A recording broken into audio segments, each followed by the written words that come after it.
로마서 5장 8절에서부터 11절입니다.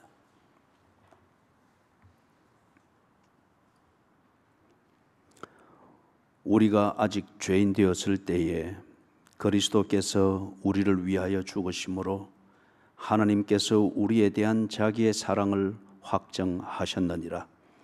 그러면 이제 우리가 그의 피로 말미암아 의롭다 하심을 받았으니 더욱 그로 말미암아 진노하심에서 구원을 받을 것이니 곧 우리가 원수 되었을 때에 그의 아들의 죽으심으로 말미암아 하나님과 화목하게 되었은즉 화목하게 된 자로서는 더욱 그의 살아나심으로 말미암아 구원을 받을 것이니라.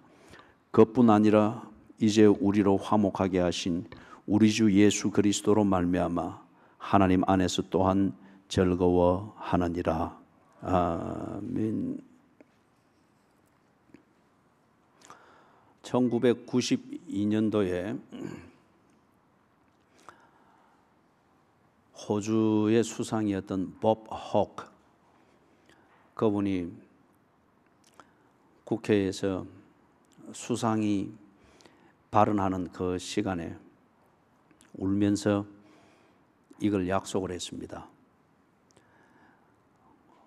호주에 피난 온 그 정치적 난민들 있죠. 그 중국 유학생들과 중국의 정치 난민들, 그들에게 호주에서 살 수 있는 권리를 주겠다. 영주권을 말합니다. 호주의 모든 법이 보장하는 그 권리를 가지고 호주에서 자기가 살고 싶은 대로 살고 싶은 만큼 살 수 있는 그 권리를 주겠다고 약속을 했습니다. 왜냐하면 그 무렵에 중국에서 민주화 운동이 있었죠. 우리가 천안문 사태로 알고 있는 그 민주화 운동이 있었고, 그 민주화 운동이 당시 정권의 공산 정권에 의해서 무참하게 짓밟혔고, 그리고 그 운동을 주도했던 사람이든지 그리고 가담했던 사람들을 정부에서 무차별 색출해내고, 그리고 감금하고 때로는 그 정치 탄압을 아주 심하게 했습니다. 그래서 많은 대학생들이, 칭화대 대학생들, 베이징대 대학생들이 해외로 무조건 떠났습니다. 그리고 민주 인사들도 떠났고, 그 중에 많은 사람들이 호주로 들어갔죠. 들어가서 불법 신분이잖아요. 어떤 사람들은 이제 유학생의 신분으로 있지만은 돈이 있어서 온 게 아니니까, 그러니까 굉장히 힘들었습니다. 이걸 알고서 아주 인심이 좋은 법 호크 수상이 그 국회에서 연설을 하면서 아주 헉헉거릴 정도로 울었습니다. 그 현장 중계를 제가 그때 직접 보았거든요. 헉헉거리면서 울면서 말을 잇지 못하고 그러면서 띄엄띄엄 말을 했는데, 그것이 다 연결되면은 그 정치 난민들에게, 그리고 그 목적을 위해서 유학생 신분을 가지고 있는 그 중국 학생들에게 호주의 법이 정하는 권리를 가지고서 호주에 살 수 있도록 영주권을 다 허락하겠다 약속을 했습니다. 굉장히 감동적인 그런 순간이었습니다. 그런데 그 감동이 식어지고 난 뒤에는 현실로 돌아가게 됐죠. 그래서 그 당시 여당이 노동당이었습니다. 그래서 노동당 안에서도 상당히 우려 섞인 소리가 많이 나왔습니다. 이걸 그 석상에서 그런 식으로 선언을 해버리면 어떻게 하나? 여기 유학생이 중국에서만 온 유학생이 있는 것이 아니고 여러 나라에서 온 유학생들이 얼마나 많은데, 그리고 그들도 나름대로 어려운 사정들이 다 있는데, 이 중국에서 온 유학생들과 민주 인사들이라는 이 레벨을 존중해서 그들에게만 영주권을 준다면은 이게 호주의 헌법 정신에 맞지 않다는 거예요. 형평성, 이것에 맞지 않다는 거예요. 그래 하면서 그렇지만은 나름대로 그들에게 영주할 수 있는 권리를 주겠다고 국가의 대표가 입법을 하는 그 대표적인 자리에서 말했잖아요. 이걸 또 취소할 수는 없는 거예요. 국가적 채신이 걸린 문제니까. 그렇게 해서 국가의 헌법에도 맞고 그 다음에 국가의 위신도 살리고 그리고 도움이 필요한 사람들에게 실질적 도움도 주는 어떤 이런 삼중적 요구를 다 이룰 수 있도록 고민해서 만들어냈습니다. 그래서 그때는 모든 유학생들이 어느 기본적인 조건만 되면 영주권을 신청할 수가 있도록 그렇게 법을 바꾸었습니다. 그때 저도 신청을 해가지고 영주권을 받았죠. 영주권을 받아서 그런데 그래서 저는 법 호크 수상을 좋아합니다. 정치는 몰라도. 그죠? 그러고 난 뒤에 이제 1, 2년 지나면서 비판의 목소들이 많이 나왔습니다. 많은 중국인들이 그때 영주권을 받았거든요. 근데 영주권을 받고 난 뒤에 이 사람들이 많은 사람들이 어디 간지 없어요. 학생 신분도 안 지키고 어디 간지도 없는 거예요. 그러면서 많은 비판이 나오는 중에 요지는 뭐였는가 하면은 국가의 법이 그들의 영주를 보장을 해주고 그 다음에 호주에서 생활하는 데 필요한 모든 자원들과 권리들을 다 보장을 해주는데 그들은 이 모든 것을 다 이 권리를 다 누리면서 그럼에도 불구하고 호주화되지 않는다는 거예요. 여전히 그들은 호주의 모든 권리와 좋은 것들과 혜택들을 다 누리면서도 언제나 중국인으로 살려고 하고 중국인의 별도 커뮤니티를 만들어서 중국인의 특징을 가지고서 늘 그렇게 산다는 거예요. 왜? 호주화되지 않느냐. 호주에서 그들에게 법적 권리를 제공하고 그 권리에 맞는 모든 삶의 기회들과 모든 걸 보장을 해주면은 그들도 호주라는 이 국가에 기여할 수 있는 그런 사람이 되어야 되지 않느냐. 그런데 그들은 여전히 자기들끼리만 똘똘 뭉쳐서 오히려 호주 안에 이 유니티, 이 단일성을 해치는 그러한 방식으로 살고 있지 않느냐 하면서 많은 비판들이 나왔습니다. 여기 지금 이 골자를 여러분이 잘 새겨 주시길 바랍니다.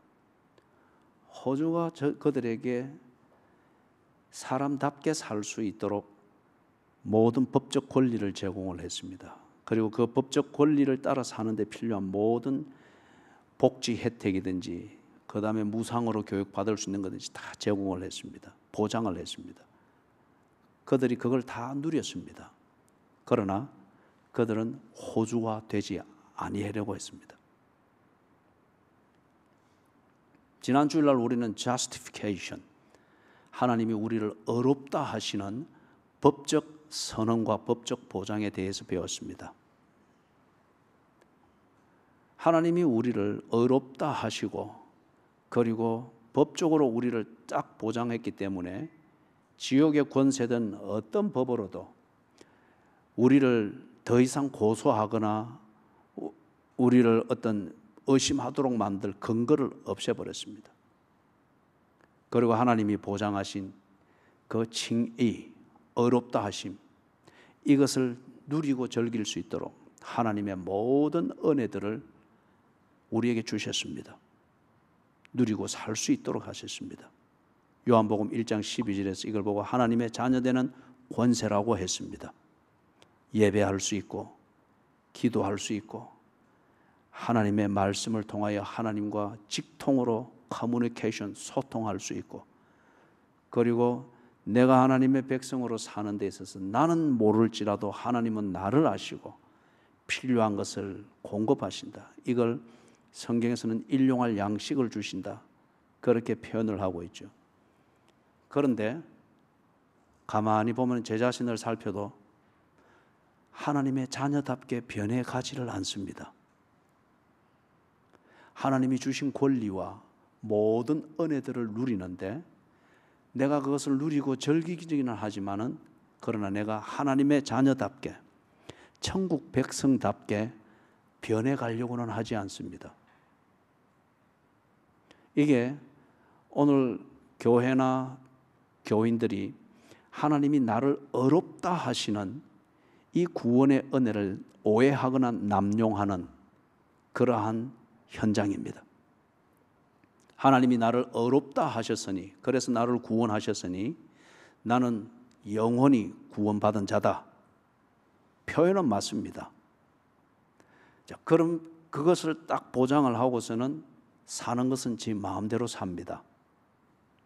사는 것은 지 마음대로 삽니다. 여러분이 그 대부 영화 그 시리즈 3을 혹시 보셨는지 모르겠습니다. 저는 대부 그 영화를 굉장히 좋아합니다.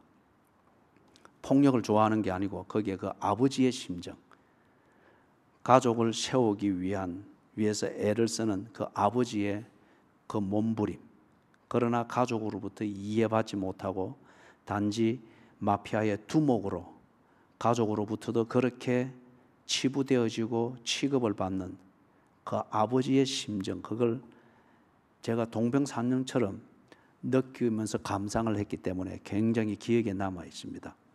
거기 대부 시리즈 3을 보면은 이 사람이 국가에 공헌하고 공동체에 공헌했다고 하는 것을 인정을 받아서 대표적인 그 가톨릭 사원에서, 그 다음에 대표적인 그 사제로부터 훈장을 받지 않습니까? 그리고 아주 거룩하고 엄숙하게 그 예식이 천주교의 미사의 형식으로 진행이 되어집니다. 정말 거룩한 자리고, 그리고 하나님이 그를 칭의를 주시는 것처럼 그가 공헌했던 것을 인정해주고 높여주는 그러한 분위기의 그 자리입니다. 그런데 그 바깥에서는 어떤 일이 전개되는가 하면은 이 사람이 마피아의 두목으로서 적들과 라이벌들을 처리하도록 명령한 것이 그대로 이루어지고 있습니다. 여기서 죽고 저기서 총살당하고 저기서 납치돼서 린치를 당하고, 한편 이 명령을 내리고 주관하고 있는 이 마이클, 이 대부는 여전히 훈장을 받으면서 성호를 그으면서 거룩한 자로서 그렇게 특권을 누리고 있습니다. 그의 사생활은 마피아 두목입니다. 그리고 실제로 그의 삶의 현장에서는 암살하고 죽이고 사기치고, 그리고 그것이 보고로 들어오고, 이게 하나의 단적인 예입니다. 하나님이 우리를 어렵다 하신 것, 그래서 하나님의 자녀되는 권세를 주신 것은 네 마음대로 살아라. 그러나 네 영생은 내가 보장한다. 먹을 것 내가 보장한다. 축복을 내가 보장한다. 그게 칭의를 말하는 게 아닙니다. 그게 구원을 말하는 게 아닙니다. 그래서 많은 그리스도인들이 이 면에서 오해를 하면서 남용을 하고, 그래서 정말 지옥 자식보다도 못한 그런 삶의 내용과 인격을 가진 종교꾼으로 전락을 하게 되죠. 반면에 절대 뉘우치지를 않습니다. 나는 어렵다 칭함을 받은 자라는 자기 방식으로의 그 오해 때문에 그렇죠. 어렵다 칭함을 받은 이 증거는 무엇이냐? 성화입니다. 성화는 하나님의 자녀로 구별된 것을 말합니다.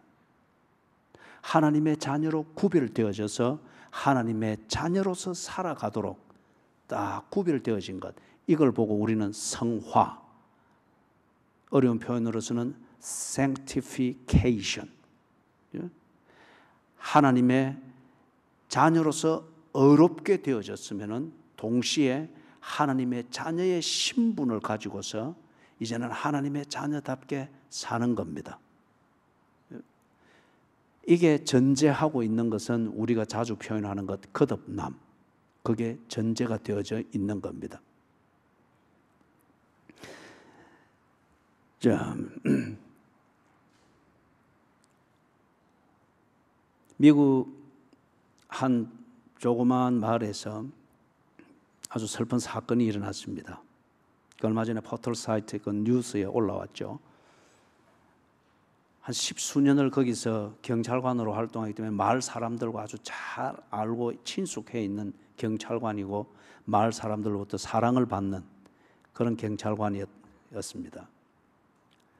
마약 밀거래를 하는 것으로 여겨지는 현장을 목격하고서 그리고 그 현장에 다가갔는데, 그런데 거기에 있던 한 사람이 이 경찰을 향해서 총을 쏘았습니다.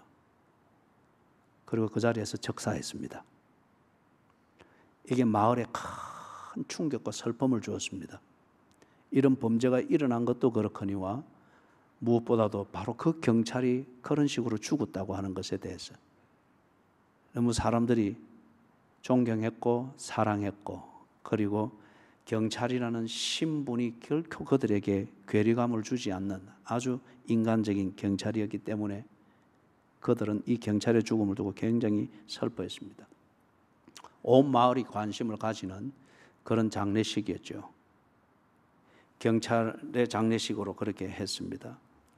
장례식을 마치고 난 직후에 그 아들이 10살 된 아들이 학교를 등교를 합니다. 장례식 동안 못 가던 이제 가는데, 근데 이 아들이 경찰관에게 물어본 거예요. 누가 나를 학교에 데려다 줄 수 있습니까? 보호자가 대동을 해야 되니까. 그동안에는 아버지가 했는데 아버지가 없습니다. 그래서 이 아들이, 10살 아들이 아직 죽음을 실감하겠습니까? 그거보다는 그 시간 되면 아버지와 함께 학교를 가던 그 습관이 있으니까. 그래서 아버지가 없는데 누가 나를 학교 데려줄 수 있습니까? 그때 죽은 이 아버지가 하던 그 역할을 하기 위해서 이 아이의 부탁을 응하고 나선 사람이 70명이었답니다. 경찰관들 70명. 그래서 그 포털 사이트에 나온 사진과 이걸 보니까 그걸 보면서 눈에 눈물이 맺히더라고요. 너무 참 감동스러웠습니다. 그 사진만 보아도.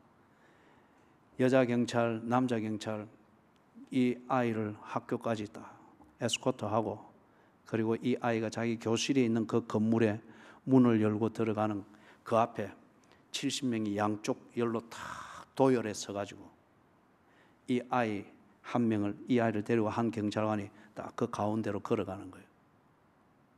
양쪽으로 도열해 선 이 70명의 경찰관들은 이 아이가 들어가는 것을 아주 인자한 모습으로 보면서, 양옆으로 도열해 섰다고 하는 것은 격려이며 명예이며, 그리고 이 아이에게 아버지가 언제나 함께 있다고 하는 것을 느끼게 만드는 그거지 않겠어요?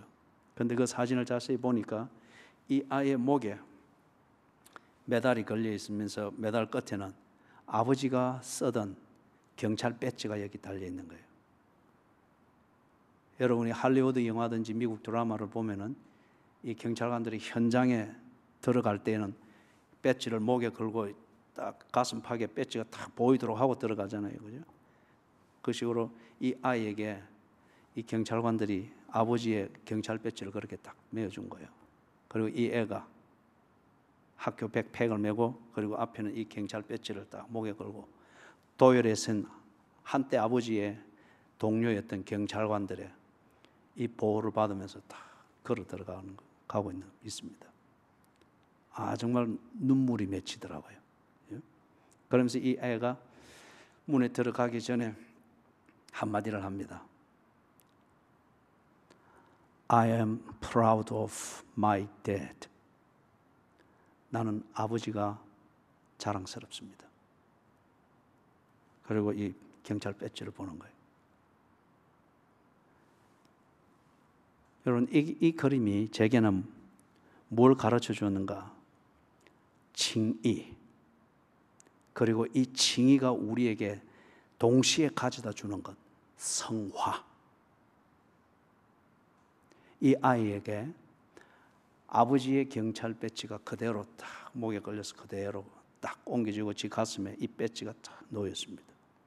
그리고 이 아이는 자연스럽게 아버지가 경찰인 것을 나는 자랑스럽게 생각합니다. 이 애가 10살밖에 안 되죠. 아직 경찰이 될 수도 없고 경찰의 일을 수행할 수도 없고 아버지가 했던 그 일을 조금 더 할 수는 없습니다. 그러나 얘는 아버지의 경찰의 정신, 그리고 경찰로서 자기에게는 참 멋지고 믿음직스러운 아버지로 그렇게 살아주었던 그 아버지의 정신, 이 모든 게 이 아이에게 있죠. 그리고 이 아이는 앞으로 경찰이 될지 안 될지는 모르나 분명히 그런 시민의식을 가지고 그리고 그런 인간성을 배우면서 자라가게 될 것입니다. 이 아이의 현재 상태는 성화의 시작입니다. 예? 우리가 하나님으로부터 어렵게 되어지는 것은 예수 그리스도의 보혈로 말미암아서 어렵게 되어졌다고 했습니다. 예수께서 우리의 죄를 속량하셨고 그 근거 위에서 너는 죄 없다 하나님이 선언하셨습니다. 그래서 사탄이 떼거리로 와서 저거 아직 모자랍니다. 아직 10살밖에 안 되는데 뭘 저게 뭐 경찰 배지를 차고 그럽니까? 그런 식으로 우리의 죄성을 가지고서 따지고 물을 때 하나님께서 우리의 죄 값으로 지불한 예수 그리스도의 십자가, 그 보혈, 이것을 보여주며 죄 값을 다 치루었다. 이제 10살밖에 안 되었으니 자라는 것을 지켜보아라. 이제 하나님의 은혜를 알았으니 저 전상수가 하나님의 자녀답게 자라가는 것을 지켜보아라. 사탄아, 지금은 니하고 별 구별이 안 될 정도로 보잘것없어 보이는 10살배기지만 저 전상수가 1년 지나고 2년 지나고 세월이 가면서 너와는 판이하게 다르고 십자가에서 죽은 내 아들 예수처럼 성숙해 가는 것을 네가 보게 될 것이다. 이게 성화입니다. 성화. 그렇기 때문에 이 성화는 칭의와 더불어서 거듭난 것이 전제가 되는 것입니다. 그래서 오늘 읽은 본문에 보니까 그 피로 말미암아 9절에 그의 피로 말미암아 의롭다 하심을 받았습니다. 이 칭의와 더불어서 동시에 성화, 하나님의 자녀로서의 삶이 시작이 되어진 겁니다. 그래서 하나님의 자녀로 살고 하나님의 자녀답게 변화되어져 가는 거죠. 한편으로는 자기와의 싸움이 시작이 되어지는 겁니다. 그렇기 때문에 11절에 보니까 그뿐 아니라 이제 우리로 화목하게 하신 우리 주 예수 그리스도로 말미암아 하나님 안에서 또한 즐거워하느니라. 이 10살배기 애가 죽음이 무언가는 모르되 아버지가 없다고 하는 것은 느끼니까 그 아버지의 자랑스러운 경찰 배지를 목에 걸고 그 작은 가슴에 큰 배지를 이렇게 달고서도 나는 경찰인 아버지가 자랑스럽습니다. 그 아버지를 즐거워하느니라. 그 아버지의 아들로서 사는 것을 즐거워하느니라. 우리가 예수 그리스도로 말미암아 하나님의 자녀로서 칭의받고 하나님의 자녀로 받아들여졌습니다. 여전히 나는 죄의 영향 아래에 있고 내 육체의 정욕이라는 이 힘이 만드는 그 영향 아래서 그리스도인이라는 감동은 있으나 참 내 내용을 볼 때에 내가 그리스도인인가 싶을 정도예요. 그렇지만은 십자가를 보며 그리고 그 십자가를 통해서 하나님이 내게 이루어 주신 어렵다고 칭하는 그 분명한 근거, 내 죄 값을, 그렇잖아요. 내가 나를 볼지라도 보잘것없게 여겨지고 아이고 이러고도 내가 구원받았고 목사라고 말할 수 있나 싶은 내용들이 덕지덕지 있을 때에 그래서 나를 버리고 싶습니다. 목사라는 이 자체가 나를 더욱더 무겁게 만들 수 있습니다. 그런데 이때에 십자가를 봅니다. 예수 그리스도의 십자가, 이것에 근거해서 나 같은 죄인을 하나님이 오늘부터 너는 내 아들이다. 그리고 너는 내 아들답게 살 것이다. 그렇게 사는데 필요한 권리를 네게 주었고 그 권리를 가지고 사는데 필요한 모든 은혜를 내가 네게 줄 것이다. 그러면서 다시 강조합니다. 다시는 의심하지 마라. 그 근거는 내 아들 예수 그리스도가 너를 위하여 죽었느니라. 네 죄값, 네 죄성과 못난 인간성으로 엉망으로 만들어버린 네 생명은 내 아들의 생명으로 대신하였느니라. 내 아들이 메고 다니던 그 배지를 이제는 네 가슴에 메어라. 그리스도인이라는 이 배지, 하나님의 자녀라는 이 배지를 여전히 10살밖에 되지 않는 소년과 같은 더럽고 추하고 옛 습성에 여전히 매여 있는 내 가슴에 하나님의 아들이라는 배지를 딱 다른 겁니다. 그래서 나의 인간성을 보면 여전히 옛날의 두려움과 옛날의 한숨이 나올 수밖에 없으나 내 인간성을 덮고 있는 예수 그리스도라는 이 배지를 볼 때에 나는 하나님의 자녀 된 것이 자랑스럽습니다. 그리고 나는 하나님의 자녀답게 살 것입니다. 이 다짐과 각오와 힘을 하면서 하나님을 향하여 조금씩 전진해 나가는 겁니다. 거룩하게 변해져 가는 겁니다. 하나님의 자녀답게 11살 되고 12살 되고 13살 되고 하나님의 자녀답게 조금씩 변해가는 거예요. 성화입니다. 그래서 이걸 보고 11절에서 그뿐 아니라 이제 우리로 화목하게 하신 우리 주 예수 그리스도로 말미암아 하나님 안에서 또한 즐거워하느니라. 고린도후서 5장 17절에서는 그런즉 누구든지 그리스도 예수 안에 있으면 새로운 피조물이라. 새로운 피조물이라. 예? 이전 것은 지나갔으니 보라 새 것이 되었도다. 그냥 권리만 받고 보장만 받고 내 마음대로 사는 똑같은 인간이 아니고 인간 자체가 바뀌었습니다. 종류 자체가 바뀌었다는 거예요. 새로운 피조물이 되었노라. 갈라디아서 2장 20절에서 내가 그리스도와 함께 십자가에 못 박혔다고 합니다. 그리고 갈라디아서 5장 24절에서는 세상이 내게 대하여 십자가에 못 박히고 내가 세상에 대하여 십자가에 못 박혔다고 합니다. 더 이상 여기는 관계가 없다는 것입니다. 더 이상 내가 세상 쫓아가며 사는 사람이 아니라는 겁니다. 비록 그 아이처럼 10살 배기 밖에는 안 되기 때문에 10살 배기의 사고방식과 10살 배기의 습관과 감각이 여전히 그를 지배하고 있으나 그는 11살이 될 것입니다.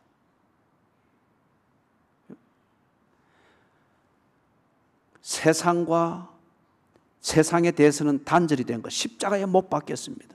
그리고 세상도 이제는 나를 버렸습니다. 왜? 내 가슴에 하나님의 자녀라는 이 배지가 보이기 때문에 세상은 나를 버렸습니다. 이걸 보고 십자가에 못 박혔느니라.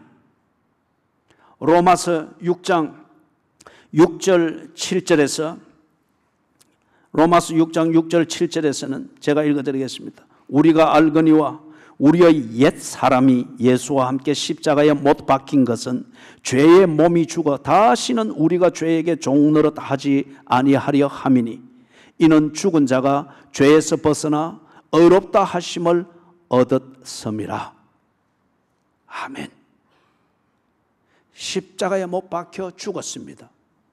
1992년, 1993년, 1994년 그때에 호주의 영주권을 얻고서 호주의 모든 혜택과 모든 법적 권리를 보장받고 그것을 누리되 사는 것은 여전히 중국인으로 살겠다고 그렇게 고집을 부리던 그런 종류의 변화가 아니에요. 하나님의 구원, 이 구원을 우리에게 가르쳐주는 복음, 그것에 있어서 중요한 한 요소는 성화입니다. 새로운 피조물 되었습니다. 세상에 대하여 십자가에 못 박혔고 세상은 내게 대하여 십자가에 못 박혔습니다. 그 본질적 변화를 이제 시간을 두고 살아가면서 드러내게 되는 것입니다. 미국의 한 어머니의 이 얘기를 하면서 설교를 마무리합니다. 내 아이를 가진 어머니입니다. 11살, 10살, 그리고 3살, 1살 반. 내 아이입니다. 그런데 내 아이를 가진 이 어머니가 혼자입니다. 그리고 이 내 아이를 양육하고 학교 보내고 살림을 꾸려가야 되니까 일을 합니다. 전문 직종이 아니니까 그 일을 한 가지 해서 그 수입이 충당될 리가 없습니다. 투잡, 쓰리잡을 뛰니까 당연히 가정을 돌볼 수 있는 시간이 없습니다. 아이들에 대해서 소홀하거나 가정에 대해서 소홀하거나 가정에 대해서 다른 생각이 있기 때문에가 아니라 어떤 경제적 문제를 해결하기 위하여서 일을 하다 보니 마음에도 없이 자녀들과 함께 지내는 시간이 점점 멀어지게 되는 거죠. 그런데 이분이 어느 날 존 맥카트 목사님의 그 가정에 대한 시리즈 설교의 테이프를 쭉 듣고서는 굉장히 힘을 얻기도 하고 한편은 굉장히 두렵기도 하고, 그래서 이 존 맥카트 목사님한테 메일을 보냈습니다. 그래서 그 메일을 제가 읽으면서 이 얘기를 알게 된 것입니다. 남편이 없는 것은 아닙니다. 남편과 별거 중이라고 합니다. 별거 중인 이유는 둘이 함께 살 때에 이 남편이 어느 때부턴가 가장의 노릇을 못합니다. 마약에 손을 댔습니다. 그리고 술에 손을 댔습니다. 이게 손을 대다 보니까 나중에 이게 중독 현상까지 갑니다. 그래서 하루는 막내 아들을 셋째 아들이 2살일 때에 얘를 좀 돌봐주도록 부탁을 하고 이 남편이 얘를 유모차에 싣고서 공원에 갔는데 나중에 이래 찾아서 이래 가보니까 애는 그냥 유모차 아니면 유모차 밖에서 지 혼자고 남편은 그 옆에 앉아서 술을 마시고 있더라는 거예요. 이걸 보고서 이 아내가 결심을 한 거예요. 아이 옆에 이 남편이 있어서는 안 되겠다. 그리고 아이들이 자라는 이 환경에 이런 남편이 있어서는 아이들에게 도움이 될 게 아무것도 없겠다. 그래서 가정과 아이와 남편을 위하여서 이 아내가 결심을 한 거예요. 별거를 한 겁니다. 변화될 때 다시 합시다. 그런데 어떤 면에서 그 명분은 참 고상하고 거룩하고 기독교인다운데 그 명분을 지키기 위한 현실은 너무 무겁잖아요. 4명의 아이를 이 젊은 엄마 혼자서 이걸 다 건사를 해야 되는 거. 그리고 이걸 위해서 이제 생계를 혼자 책임을 져야 되는 거. 이 현실이잖아요. 지칠 대로 지쳐 있는 거예요. 그때 이제 이 테이프를 듣는 거예요. 그 테이프의 내용 중에 하나가 뭔가 하면은 에베소서 5장에 나오는 것. 아내들아, 남편에게 복종하라. 바로 그 앞에 나오는 게 물론 남편에게 먼저 권고하고 있죠. 네 아내를 네 몸처럼 사랑하라. 이 전제하에서 아내에게 하는 말이 네 남편을 머리로 알고 그리고 남편에게 복종하라. submission. 복종하라. 이것에 대한 설교의 내용이었습니다. 이게 이분에게 한편은 굉장한 부담을 가지게 만들고 한편은 분노를 일으키고 또 다른 한편으로는 위로가 되었습니다. 그러면서 편지를 보낸 그 내용의 골자가 그것이에요. 저는 예수를 믿는 엄마로서 이 내 아이를 위하여 내가 이렇게 이탈하지 아니하고 또는 이혼을 하고 아니면 다른 남자를 만나고 아니면 이 아이들을 버리고 아직 이 나이에 즐길 수 있는 여자로서의 삶을 찾기 위해서 그렇게 그걸 합리화하면서 다른 종류의 삶으로 가지 않은 것을 하나님께 감사합니다. 하지만은 현실은 내게 있어서 너무 무겁습니다. 사춘기로 들어가는 이 큰 딸과는 이미 대화가 끊어진 지 오래가 됐고 워낙 일에만 빠져 있으니까 이게 본인이 원치 않게 그리 되는 거예요. 1살 반짜리, 3살짜리 이 아이들을 돌보는 것.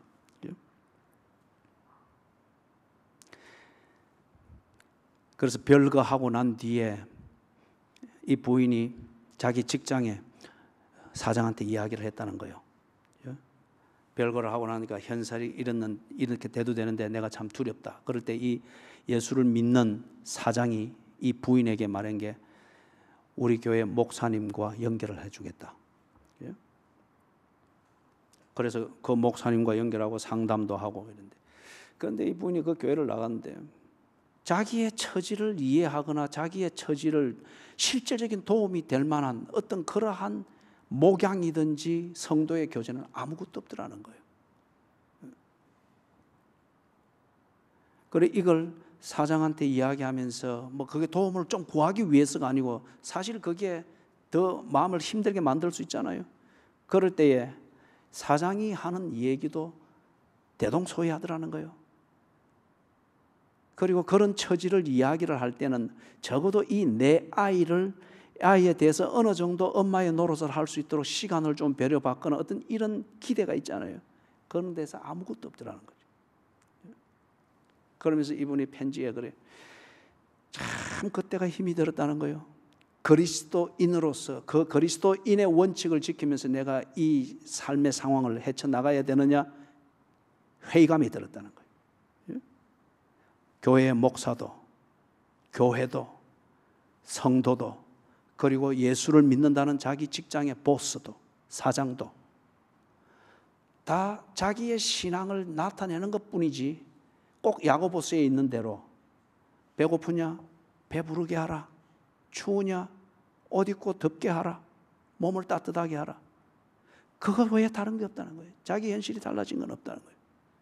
그럴 때에 내가 정말 그리스도인으로서 이 내 아이를 키우는 그리고 별거 중인 이 아내의 입장을 지키는 것이 정말 신앙일까?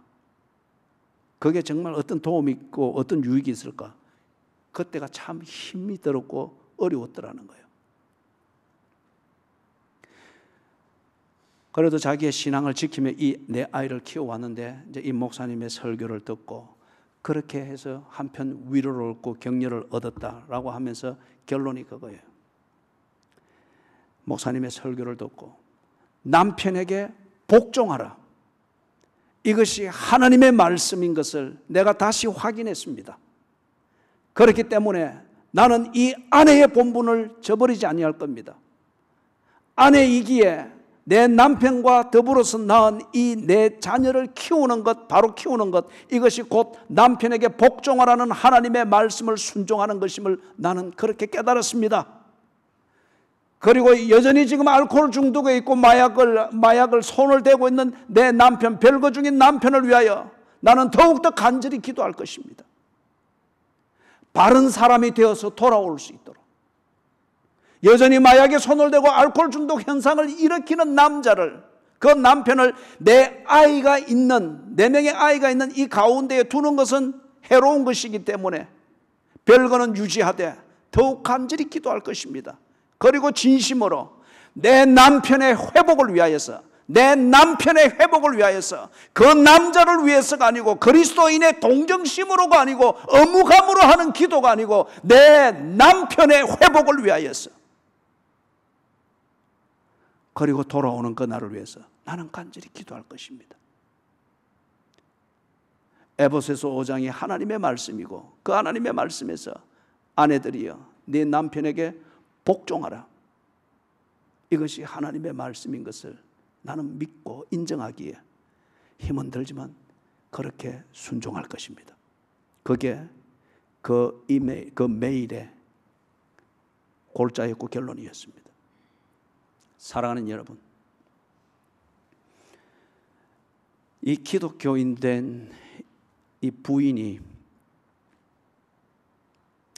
하나님의 자녀라는 그 분명한 정체성과 그게 체질처럼 정리되어져 있는 이 하나님의 자녀라는 이 분명한 믿음이 없었다고 하면은 그리스도 안에서 내게 주어진 하나님의 자녀된 신분, 그리고 이 신분에 맞게 살아가는, 여기 로마서 5장 11절에서는 또한 즐거워하느니라. 그걸 자발적으로 그렇게 살 수 있겠습니까? 1960년대에 꽃을 피우기 시작했던 미국에서의 페미니즘, 여권 신장 운동, 어떤 이걸 통해서 여성들을 가정으로부터 다 빠져나오도록 만들고 엄마의 자리에서 여자의 자리로 그렇게 돌아가도록 만들었고 부추겼고, 그래 하는 게 뭐 선진화되어지고 어떤 게 유식한 그런 여성인 것처럼 그런 형상들을 만들고, 이러한 것들이 만연해 있는 그런 사회에서 4명의 아이를 혼자서 그렇게 키우고 직장을 다니면서 경제적 문제를 해결하고 4명을 다 돌아보고 숙제를 함께 하고 할 시간은 안 되지만 최대한 최선을 다해서 교육을 시키려고 하고, 그리고 한편 얼마나 그 남편이 밉겠어요. 남편이라 부르기도 참 그거 할 정도로 그런 못된 남자를 만나서 이렇게 되지 않겠어요? 그리고 그런 걸 동창회든 어딘지 가서 그렇게 험잡을 때 그 남편은 몹쓸 남자가 되고 이 사람은 순교자처럼 될 거예요. 그렇기 때문에 이 여자가 그날은 만취가 되어서 무슨 짓을 하든지 그 자리에 있는 모든 사람들로부터 동정을 받고 위로를 받고 편이 되어줄 거예요. 그게 이 사회 분위기잖아요. 그러나 이 여자는, 이분은 하나님의 자녀로서 자신의 처신을 생각했습니다. 그렇게 처신을 생각하니 더 힘들고 더 무겁습니다. 그러나 그것을 기꺼이 감당하려고 했습니다. 남편에게 복종하라는 이것마저도 하나님의 말씀으로 받아들이고 그 말씀대로 하려고 했습니다. 조금만 불편해도 우리는 그 대안으로 이혼을 생각하지 않습니까? 물론 정당하고 이유가 있어 이혼을 할 수밖에 없는 참 힘든 분들이 계십니다. 그러나 이 사회의 분위기가 아무것도 아닌 것 가지고 무조건 쉬운 해결로 마약 먹듯이 술 마시듯이 이혼을 대안으로 제시를 합니다. 그러나 이 분은 그러고도 남을 만한 세상의 기준이 그런 상황에 있으나, 아내들아, 네 남편에게 복종하라. 하나님의 말씀대로 사는 것이, 하나님의 자녀라 칭의받고 하나님의 자녀로 사는 것이 도리인 것을 아는 크리스찬으로서 그 말씀대로 살려고 했습니다. 이게 성화입니다. 하나님의 자녀답게 살고, 그래서 그게 내게 어떤 고난이 있고 어려움을 준다. 육체적 고난이잖아요. 그러나 그것을 통해서 내가 하나님의 자녀로 성숙되어져 가고, 10살짜리 아이가 배지를 붙일 때는 장난감처럼 보이지만 11살 되고 12살 되고 13살 되고, 그래서 그 배지의 값대로 감당할 수 있도록 배우고 체력을 단련하고 의식을 키워나갔을 때 그는 정말 멋진 경찰이, 배지의 값을 해내는 경찰이 될 수가 있겠죠. 이것이 성화입니다. 이것이 성화입니다. 아내를 내 몸처럼 사랑하라. 이 세상이 말하는 것에 비하면 그건 아주 어리석고 남자의 즐거움을 다 포기하라는 소리처럼 종교적 소리로 들리죠. 그렇기 때문에 대부분의 교회 안에 있는 남자들이 아내를 내 몸처럼 사랑하라, 이거 건너뛰면서 읽습니다. 아내들이여 남편에게 복종하라. 요즘 세대의 교회 안에 있는 여성들이 이것 안 듣습니다. 여차하면은 도망갈 준비하고, 여차하면은 이혼서류 도장 찍을 준비를 하는 거죠. 페미니즘 운동이 그렇게 만들었죠. 그러나 우리를 어렵다 말씀하시고, 그리고 하나님의 자녀로 만드신 하나님께서 하나님의 자녀답게 살 수 있도록 우리에게 그리스도인이라는 배지를 딱 달아주는데, 이 배지의 값을 하는 내용은 뭐냐? 하나님의 말씀대로 사는 겁니다. 그렇게 살 때에 우리가 하나님의 자녀답게 성숙하게 변화되어져 간다고 합니다. 성화, 하나님의 자녀로 성숙되고 가면 갈수록 지 아버지 닮은 모습, 하나님 닮은 그 모습의 그리스도인으로 드러난다는 거예요. 사랑하는 여러분, 하나님께서 우리를 구원하시되 참 버릇없고 지옥 자식을 보는 것보다 더 메스껍고 더 가정스럽게 보이는 그런 종교꾼으로 만들기 위하여서 종교적인 용서와 종교적인 은혜를 준 게 아닙니다. 하나님이 우리에게 주신 그 구원의 복음은 성화를 말합니다. 하나님의 자녀로 만드셨습니다. 새로운 피조물 되게 하셨습니다. 그리고 그 새로운 피조물, 하나님의 자녀로 살 수 있는 그 목적을 위하여서 우리에게 온갖 은혜를 베풀어 주십니다. 그래서 두려워 떨 때에, 때로 한숨 지을 때에, 4명의 아직 미성년자인 이 4명의 자녀를 두고 먹여 살릴 문제, 남편은 마약과 알코올 중독으로 지 인생 즐기는 것처럼 보이는 이 모순되고 분노를 일으키는 이 삶의 상황에 있지만은 하나님이 나를 하나님의 자녀로 삼으셨다. 이것을 흔들어 놓을 만한 상황이지만은 그때 눈을 들어보니 십자가가 있습니다. 그래, 저 십자가가 내게서는 잊을 수 없는 사연이지. 하나님이 나를 당신의 자녀 되도록 하기 위하여 당신의 아들 예수의 생명을 값으로 지불했지. 예수 그리스도의 그 생명이 배지되어 오늘 내 가슴에 있지.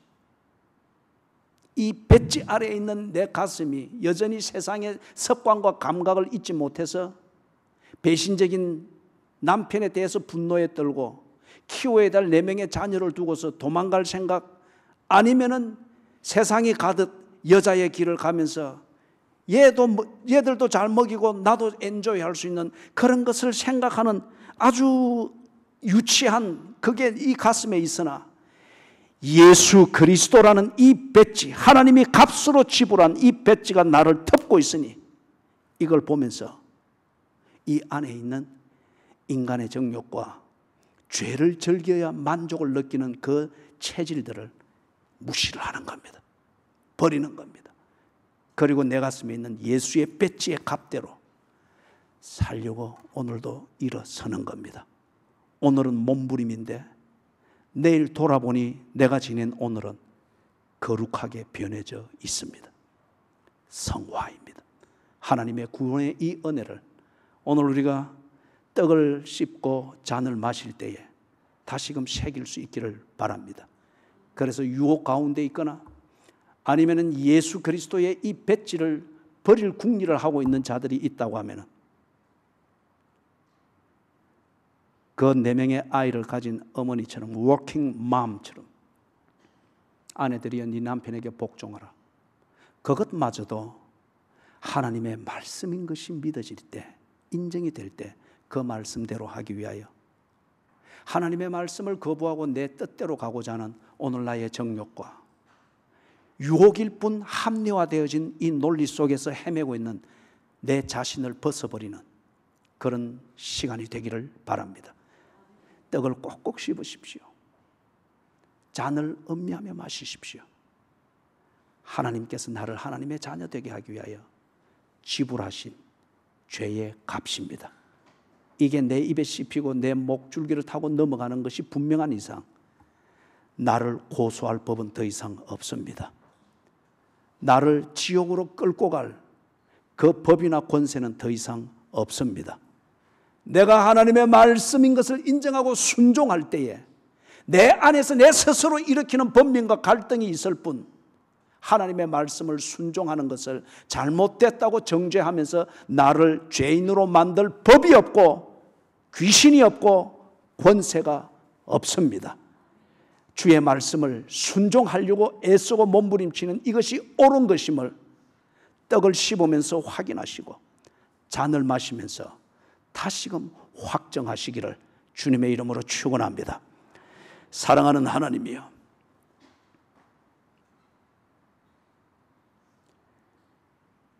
예수 그리스도의 복음을 바로 듣고 그 복음을 주신 하나님의 뜻을 깨달으며 하나님이 나와 소통하듯 내가 하나님과 소통하면서 이제는 하나님의 자녀답게 성숙을 추구하며 살게 해 주시옵소서. 오늘 나의 편리를 위하여, 좀 괴로움을 느끼는 만드는 그 삶을 피하기 위하여 하나님의 칭의를 오도하고 하나님의 복음을 남용하고, 그러나 내 마음대로 그렇게 살아가고 있는 자들, 오늘 이 떡을 받고 잔을 받을 때 다 뉘우치고 회개하게 해 주시옵소서. 그리고 진정한 즐거움이 있는 삶, 하나님 안에서 즐거워하느니라, 하나님 말씀대로 사는 삶으로 돌아가게 해 주시옵소서. 예수님의 이름으로 간절히 기도드리옵니다. 아멘. 282장